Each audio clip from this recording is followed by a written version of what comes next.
Are you totally confused about peptides? One minute they're for muscle, the next for your skin, and then you hear wild claims. It's like everyone's speaking a different language. If you're tired of the hype and ready to know what these tiny powerhouses truly are, then get ready. The way you see anti-aging and muscle building is about to change forever. It's no wonder you're confused. Peptides are absolutely everywhere right now, from those expensive anti-aging creams to the supplements your gym buddy swears by. But here's the part that most people miss. This isn't just some new wellness trend. Peptides have been a huge deal in serious medicine for years. We're talking about a massive part of the pharmaceutical market, with dozens of approved drugs used to treat everything from diabetes to chronic pain. This stuff is legit. So what happened? That powerful medical science started making its way into the products we see on the shelf every day, and that's where all the hype and confusion started. Today we're going to cut through all of that noise. I'll break down what these tiny chains of amino acids actually are,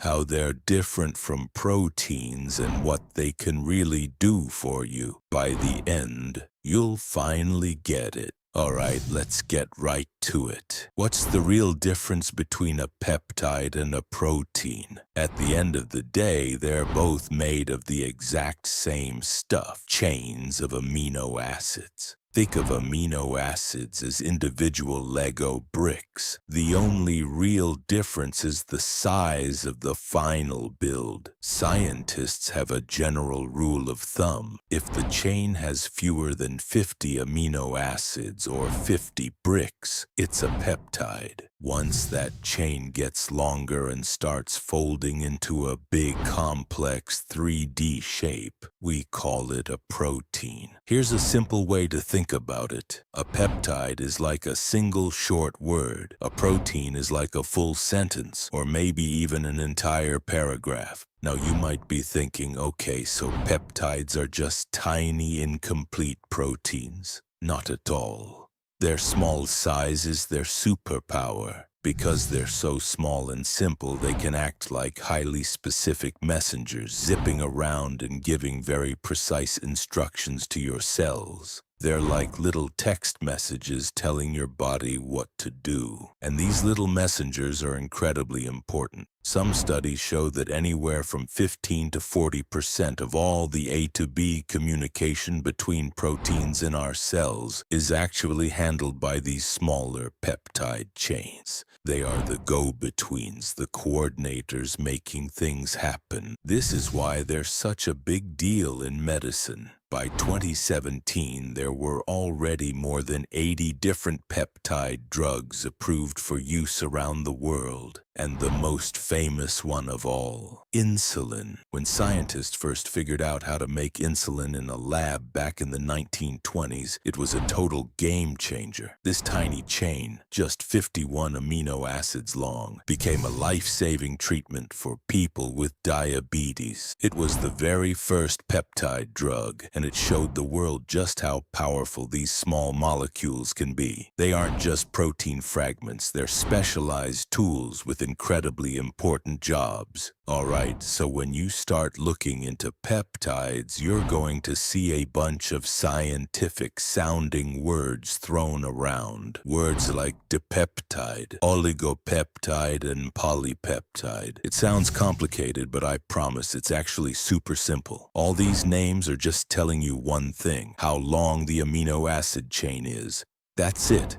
It's just a way to classify them by size. Let's start with the smallest one, a dipeptide. The di part literally means two, so a dipeptide is just a tiny molecule made of two amino acids stuck together. A really common example you've probably heard of is aspartame, the artificial sweetener. It's just two amino acids linked up. Next up the ladder, you have oligopeptides. Oligo is just a fancy Greek word for a few. These are short chains, typically anywhere from from 2 to about 20 amino acids long. This category is where you find a lot of the famous messenger peptides. Think of something like oxytocin. It's only 9 amino acids long, but it's incredibly powerful. It's known as the cuddle hormone because it plays a huge role in social bonding and helping us feel connected to other people. Finally, we get to polypeptides. These are the longer chains, usually between 20 and 50 amino acids. This is where the line between a peptide and a protein starts to get a little blurry. A perfect example here is insulin.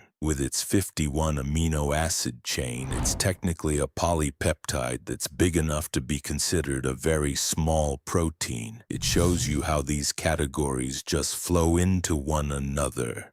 So don't let the jargon scare you. When you see these words, just remember the prefixes. Di means 2, oligo means a few, and poly means many. It's all just a simple way of saying small, medium, and large. Okay, so we know what they are. But how do these tiny chains of amino acids actually deliver the results everyone talks about? Let's connect the science to the two big ones, anti-aging and muscle growth. First up, your skin. The key word in anti-aging is almost always collagen. It's the protein that keeps your skin firm and bouncy. The problem is, as the years go by, your body's natural production of it just slows down. This is where collagen peptides enter the picture. They're basically tiny broken down pieces of collagen that your body can easily absorb and put to use. And here's the cool part. Research suggests these peptides act like a wake-up call for your skin cells. They can signal your body to start making more of its own natural collagen again. They work from the inside out to help restore the support network under your skin, the very structure that keeps it hydrated and gives it elasticity. You're not just putting something on top of your skin, you're helping your body rebuild its own foundation. Now, on the other side of things, you've got muscle growth and performance. This is where peptides play a completely different but just as powerful role. Here, certain peptides act as powerful messengers, carrying very specific instructions. They can send signals that tell your body to kickstart its repair processes, which can lead to better muscle growth and can also help reduce inflammation after a tough workout. If you're skeptical about how strong these signals are, just look at the world of professional sports. The World Anti-Doping Agency has a strict ban on all peptide hormones for competing athletes. You really have to ask yourself, why would they go to the trouble of banning them if they didn't have a significant effect? That ban is probably the biggest proof of their power. It confirms that these molecules are recognized at the highest levels for their ability to directly influence physical performance and how the body builds muscle. They tap into our natural systems for repair and growth, which is why they're such a hot topic in both fitness and medicine. So whether it's telling your skin to firm up or telling your muscles to repair themselves, it all comes down to sending the right message. So from helping your skin bounce back and muscles repair to being key players in how cells even talk to each other, peptides are a huge deal for how our bodies work. They're not just some obscure chemicals, they're actually a big part of all the medicines sold today. And the future, what we can do with peptides, keeps getting bigger and more exciting. Scientists are looking at them for new ways to fight cancer and even creating clever vaccines that teach our immune system to go after specific problems, like the big goal of finding an Alzheimer's vaccine. We started out totally confused about peptides, right?